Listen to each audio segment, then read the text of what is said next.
Finally, the winter of the 1978 arrived, the year one of the America's most notorious serial killer was about to make the first mistake that finally led to his capture.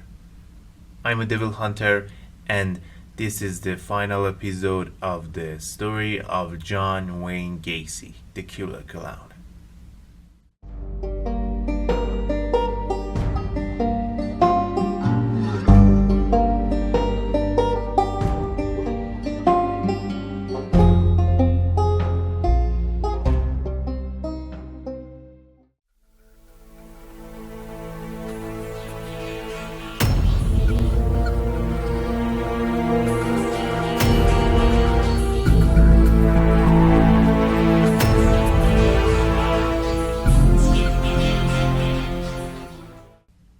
Robert Pace was just 15 years old. He worked part-time at the local pharmacy. He had no idea he was about to become John Wayne Gacy, last victim. One day, Gacy stopped by the pharmacy to talk about a construction project. While he was there, he offered Robert a job. The pay was better.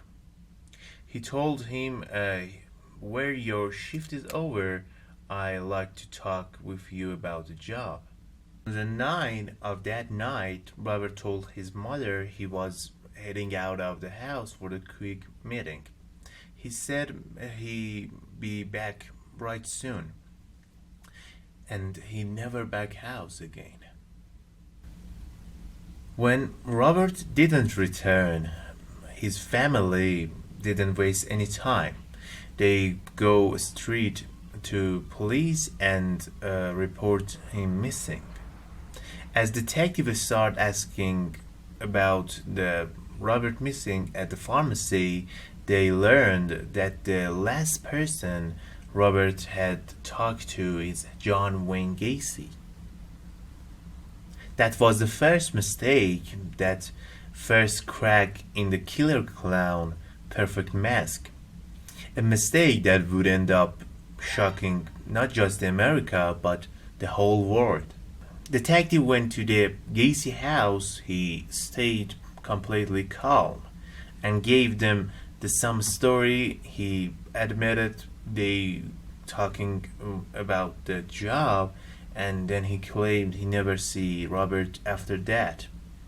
While the detective was there, they noticed the stranger smells coming from the house. And then John Wayne Gacy again blamed the sour pipes and say they broken. The second mistake came when the detective looked into the Gacy past.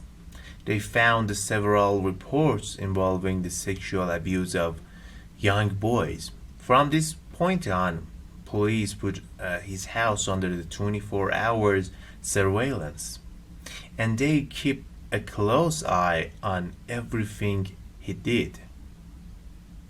Then detective started talking to the families of the other missing boys from the previous years. That when everything started to falling apart for the Gacy. Many of those boys had worked for his construction company, and every case after case, John Wayne Gacy known the last person see them alive.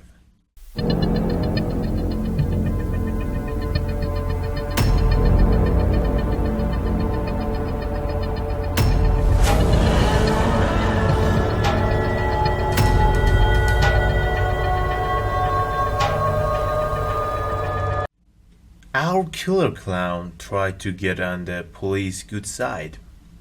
He bring them coffee, chat with them. He even invite them into his house. He thought the friendlier he looked, the less suspect him.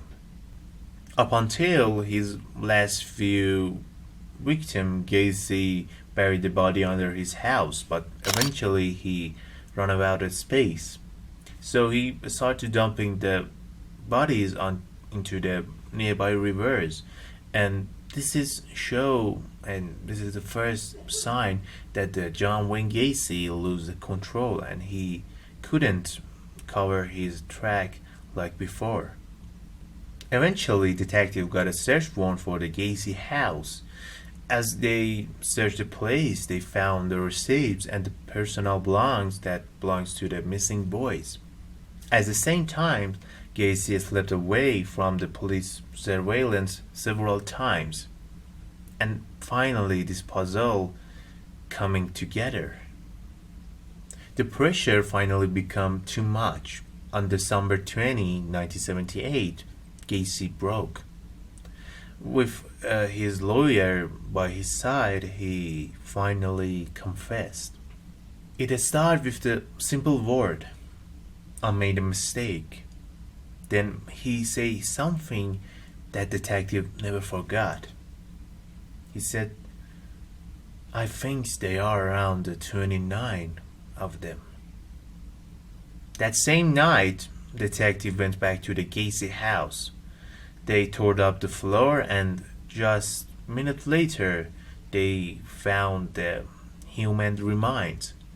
And this is the beginning of one of the biggest body recovery in the United States history.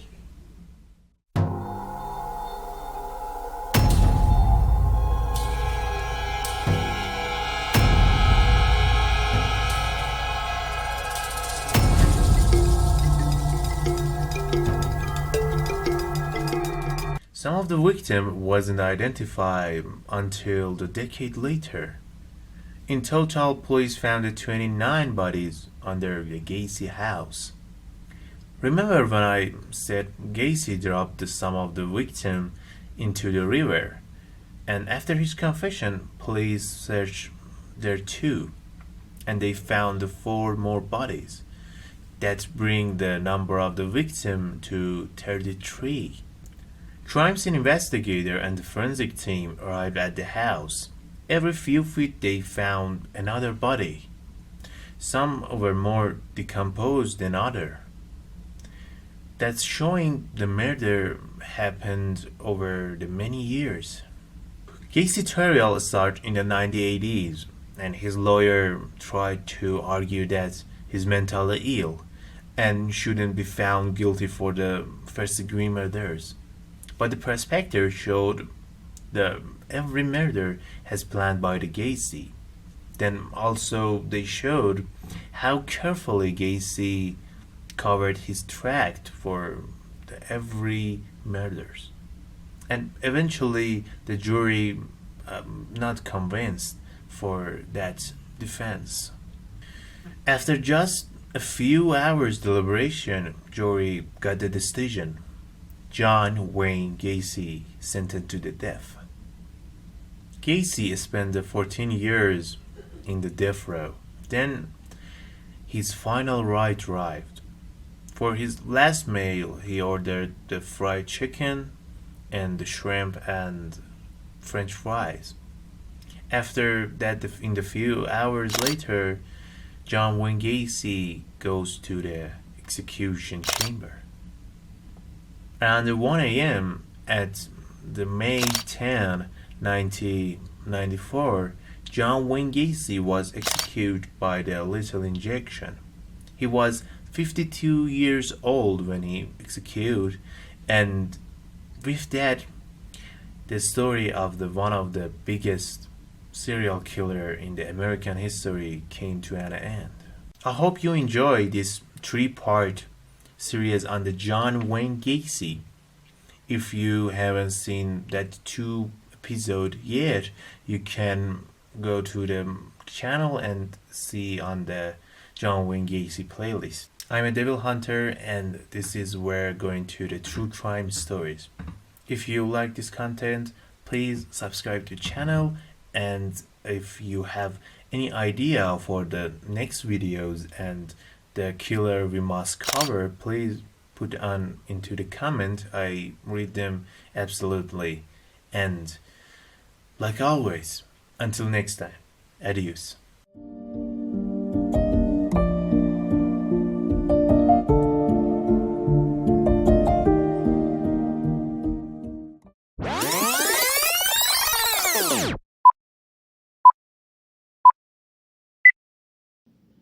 Episode 1, I think, got 4.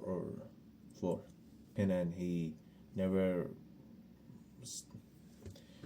Why I'm talking after the sentences? Lose. What I'm talking about? Gain. He must not